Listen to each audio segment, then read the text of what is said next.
Friends మన ఈ వీడియోలో లింక్డ్ఇన్ యాడ్స్ ఒక B2B SaaS కంపెనీకి ఎలా వాడేమో చెప్దాం. ఫ్రెండ్స్ మన క్లయింట్ B2B కంపెనీ, మన టార్గెట్ ఆడియన్స్ వచ్చేసరికి డెసిషన్ మేకర్స్. సో మనకి అప్పుడు మన లింక్డ్ఇన్ అనేది బెస్ట్ ప్లాట్ఫామ్ అని చెప్పేసి మన లింక్డ్ఇన్ యాడ్ ఫోకస్ చేసాం. సో ఫ్రెండ్స్ ఫస్ట్ అవేర్నెస్ స్టేజ్లో మనం ఏం చేసామంటే మన ప్రోడక్ట్ వీడియోస్ లేకపోతే మన ప్రోడక్ట్ ఫీచర్స్ ఉన్నాయి కదా, నీ కరోజల్ యాడ్స్తో మన డెసిషన్ మేకర్స్ అందరికీ మన కనెక్ట్ అయ్యేలాగా బాగా టార్గెట్ చేసాం ఫ్రెండ్స్. దీనివల్ల బ్రాండ్ విజిబిలిటీ అనేది బాగా పెరిగింది. Next friends consideration stage. దీనిలో ఎవరంటే మన వీడియో వ్యూవర్స్ కానీ ఎవరైతే మన వెబ్సైట్ విజిటర్స్ ఉన్నారో వాళ్ళు మన ఈబుక్స్ లాంటివి లేదంటే కేస్ స్టడీస్ లాంటి త్రూ ఎంగేజ్ చేసాం. దీనివల్ల మన బ్రాండ్కి అనేది కొంచెం ట్రస్ట్ అనేది బిల్డ్ అయింది.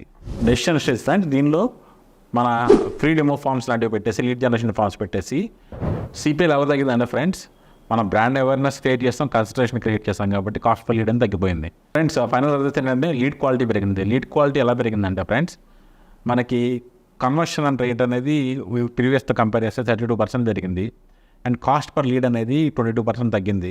సో ఆల్ దిస్ హ్యాపెన్ మన ప్రాపర్ ప్రిసైజ్ టార్గెటింగ్ చేయడం వల్ల అయింది. ఫ్రెండ్స్ అందుకే గుర్తుపెట్టుకుంటే B2B లీడ్ జనరేషన్కి లింక్డ్ఇన్ అనేది రైట్ ప్లాట్ఫామ్. సో మీరు కూడా SaaS కంపెనీలో పనిచేస్తున్నా, మీరు డెసిషన్ మేకర్ అయినా సరే B2B లీడ్ జనరేషన్ ఎలా చేయాలనేది డెఫినెట్గా you can reach out to me. For more videos on B2B lead generation please call hours. Thank you friends.